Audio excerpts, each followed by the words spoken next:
Hey everybody, Doug here with B&H, and a little loud in here, I know. Can you hear me? Good. We are looking at the Canon 1DX Mark III. This is it right here. So I know we talked about it a little bit in October, but we're gonna go shoot some hockey right now and test everything from the AF to the burst modes to the video, build quality, wireless. We're gonna look at everything this camera has, and believe me, there is a lot to talk about. So come on, let's go. So, as I'm kind of learning the hard way, shooting hockey is a challenge. But you know, we have a brand new AF system that we're looking at here, so I want to just see, taking a look at some of the early shots I've taken. If you look here, you can see that in this shot, and pretty much all of these, this is tracking, and you can actually, like right here is the head. So let's actually talk about the AF internals and what's going on inside. You have 191 sensor points, 155 of which are cross-type, and that gives you a lot of coverage. The AF sensor itself is also redesigned. Instead of a line-type sensor, we're dealing with an area-type sensor here, which means that you're getting a more wide coverage in the AF areas. If you go into the AF selection, you know, you have your usual modes. You can select from the top here, but we're looking straight at the screen. Manual, expanded, surround, zone, large zone, and of course, these are the three areas. So this translates to better performance over a line sensor due to essentially what is a higher resolution AF sensor. Now, one feature I've been sticking with right from the get-go is something called the People Detect feature.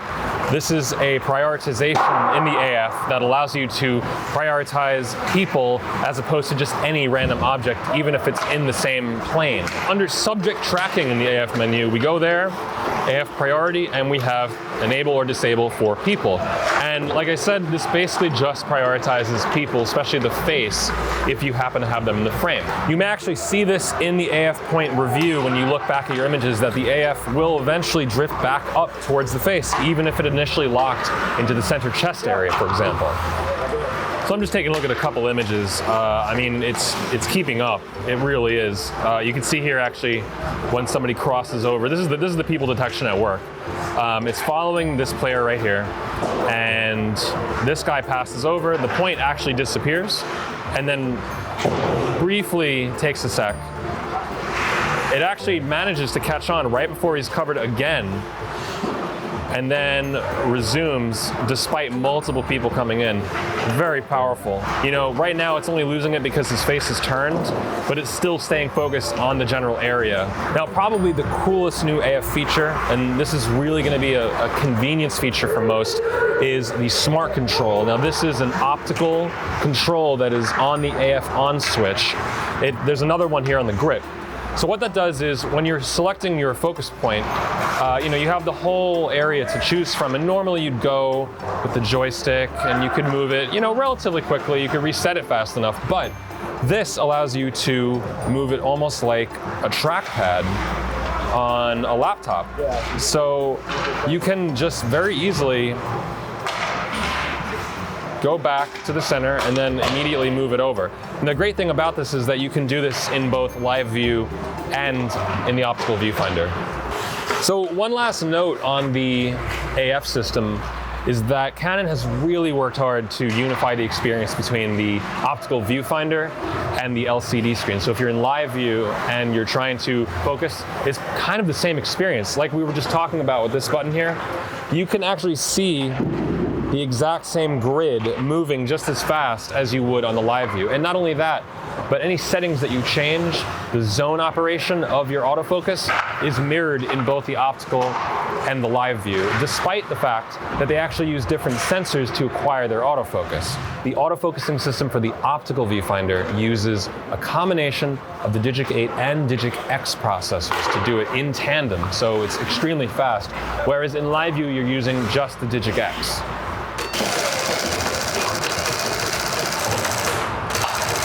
So, you know, you can probably hear it.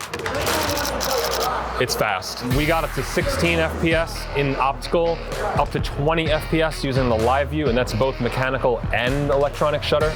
The electronic shutter can be silent, but in a situation like this, I don't really think we need to worry about that. Now we have to talk buffer because, you know, after all, you're capturing a ton of data with this camera. You're shooting 16, possibly 20 FPS. you're gonna run out. It's also, keep in mind, a 20.1 megapixel sensor. This thing can shoot 1,000 or more photos in RAW plus JPEG in the buffer before it even hits the card. That's incredible. The cards, by the way, are dual CF Express, so you have very, very fast cards, and you need them. You really do. You have no other option here. You want speed. This camera is all about speed. We looked at the AF before, but the screen itself is nice because unlike the 1DX Mark II, which was partially touch capable, this is now fully touch capable. So pretty much every aspect of the camera can be changed or messed around with just through touch. It's great not just for preview, you know, you have touch to zoom, you have swiping, you can access pretty much everything that way. I prefer it the most for menus because menus can get really dense in a camera like this. So even though, you know, the wheels and the overall ergonomic experience has improved to make these things more accessible, you can immediately go to the section you want without having to scroll, and that just makes it a much better experience. We are asking a lot of this camera in terms of keeping up AF-wise. You know, this benefits, like most Canon cameras, from dual pixel autofocus. I'm shooting DCI 4K right now, and it is occasionally drifting, but considering what we're doing, this is really intense action. It's keeping up pretty well. So we have to talk about video here because there is a lot going on here that surprised me, honestly, and I think it's gonna please a lot of people. So first off, 4K 60p on the camera. You can shoot 4K 60p, that is right, but small caveat, you do lose autofocus in most of the 60p 4K modes. However, if you use 4K in a crop mode, you gain it back. So there's that. The biggest thing though, I know, 5.5K RAW internal recording, that is right.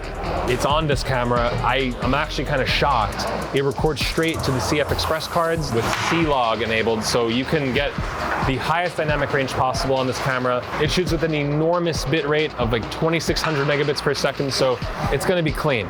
If you wanna shoot compressed modes, that's fine too. You have all intra and IPB modes on board, and you have 2 codecs to choose from, but it depends on how you shoot.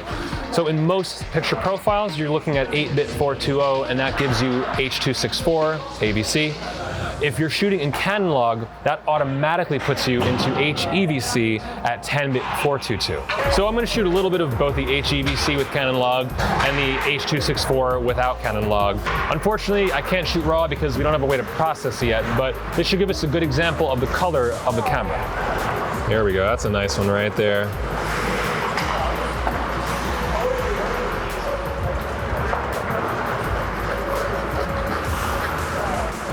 So you can see here, Canon Log has its own settings menu. I think that's pretty new. So we go here, turn it on, and it brings up a sub-menu just for Canon Log. And that, like I said, implicitly gives you HEVC, so you have to use it with Canon Log.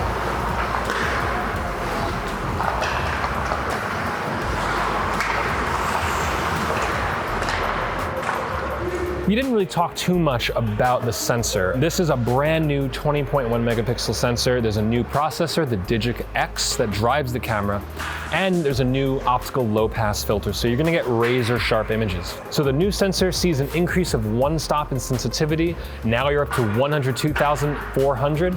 In a sports situation with such high shutter speeds, such fast burst rates, you're gonna want high sensitivity that you can use out in the field. Now, one interesting thing that we didn't really talk about was the Heath image recording. This is a relatively new image format, only been around for a little while, but it's native to the 1DX Mark III, and it's basically an HEVC-derived image format that also supports HDR imagery through the PQ standard. Now, while you can shoot directly to Heath, there's not too many applications that can use it, so we didn't shoot with it today, but you can convert Heath images in the camera to JPEG, so you don't have to worry about compatibility issues if you decide to shoot with it. So the one thing we didn't really talk about yet is wireless support. Now the new thing here, there's a couple of new things.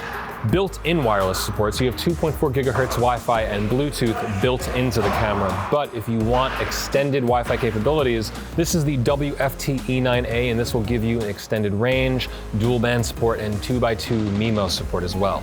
Now the networking menu itself has been reworked a little bit to simplify things and make it easier to access your settings. You can also swap settings from the camera cameras by simply using the CF Express cards. So that is it for the Canon 1DX Mark III. It is a beast of a camera, tons to unpack here that we didn't even get a chance to today. I had a blast using it, and I'm sure this is gonna make a lot of sports photographers very happy. So I'm Doug with B&H, and if you enjoyed this video, don't forget to like, comment, and subscribe below. Also, hit that notification bell so you're the first to know when we release a new video.